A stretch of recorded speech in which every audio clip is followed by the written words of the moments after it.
All right. So we are here to talk about Blanco to the Chicago Fire. So when you think of MLS in the summer of 2007, who is the player you think of? Be honest. Be honest.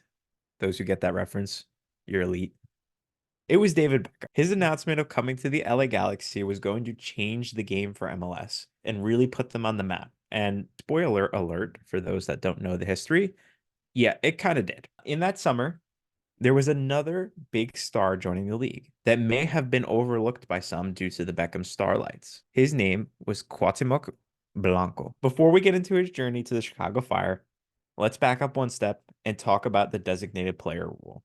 The rule this podcast is even named after. The rule began in 2007 in order to enable teams to compete in the transfer market for star players. The rule allowed for teams to sign players that would be considered outside of the salary cap, which was only 2.1 million in 2007. This was originally named as the Beckham rule because the rule was implemented when he joined to allow teams like the LA Galaxy to sign players who otherwise would have no business fitting into the tight salary cap.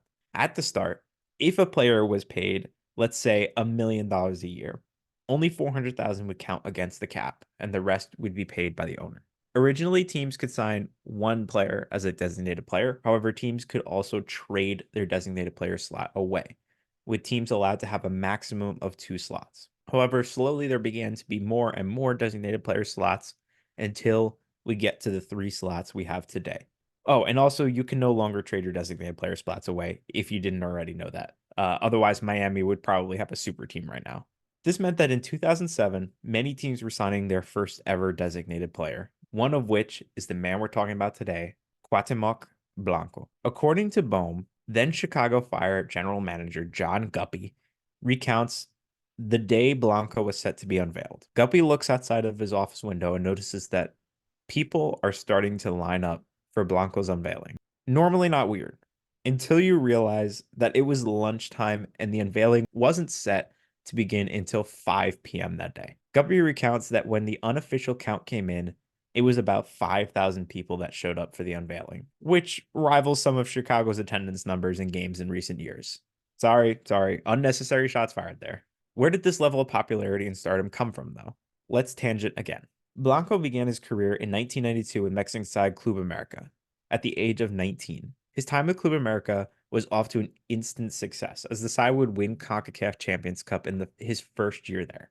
This would just be the beginning of his success with Club America, as he would go on to win the Clausura in 2005, the Campeón de Campeones in 2005, and another CONCACAF Champions Cup in 2006. His personal success really looks to have taken off during and following his loan move to Mexican side Necaxa, where he would go on to score 21 goals in 19 appearances in 1998 and win the Invierno Golden Boot and Winter 1998 MVP, or the Balón de Oro. He followed that up with 24 goals in 29 appearances in 1999-2000 season. Following an unsuccessful loan spell with Real Valladolid, he would return to Club America to score 31 goals in 74 appearances across the next 2 seasons. The remaining years prior to the Chicago move resulted in another loan move, this time to Veracruz, who won the Apertura that season while he was there, and a few more years where he just casually won 2 more MVPs, giving him the joint most MVPs in Liga MX history. Now that we're caught up on Blanco, let's jump back to Chicago. Blanco was joining a strong Chicago side that finished 4th in the Supporters Shield and won the US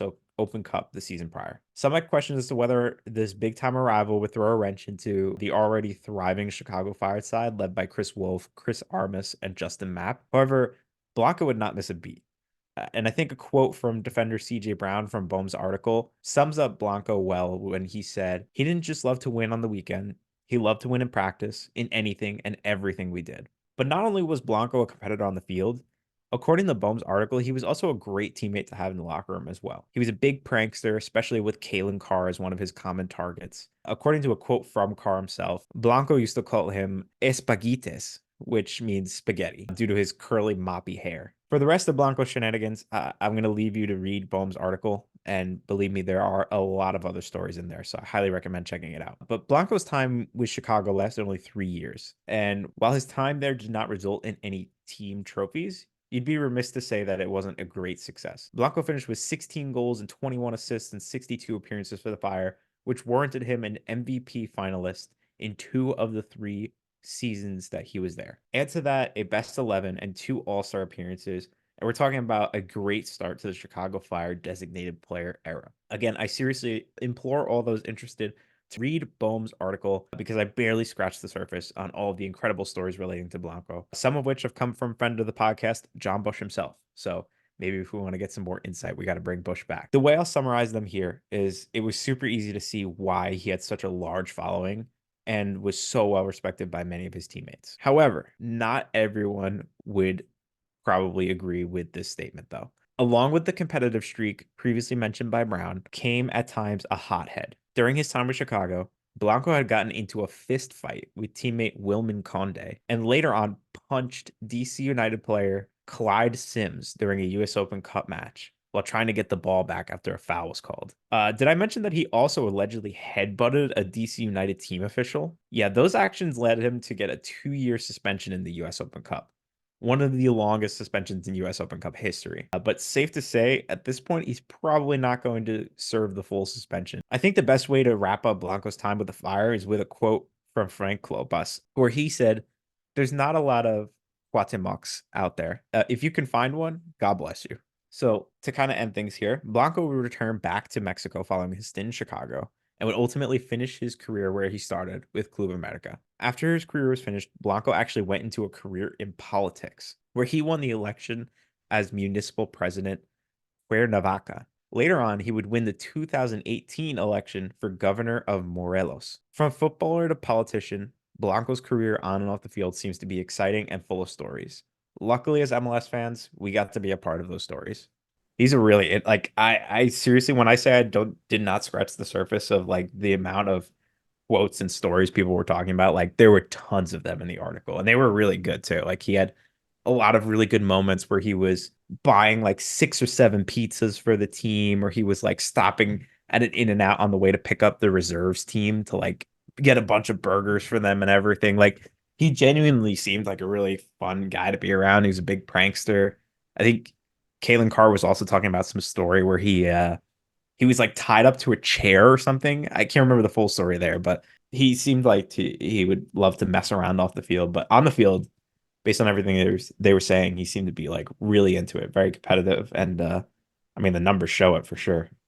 Yeah, well, and that's the thing, right? As much as he may not have contributed to a ton of goals and assists and stuff, but I think the big story from that is less about what he did on the field, more about what he did with the fans, right? How he brought the fans into things and really made them buy into the team again. And I think that's maybe a stretch here, but what they were trying to recreate with Jairo Torres for a little bit, like bring that community back into it. And then Jairo Torres was a complete bust. In fairness, they barely played Torres. Well, that's because he was a complete bust because he was not good, right? But if you want to talk about good, I mean,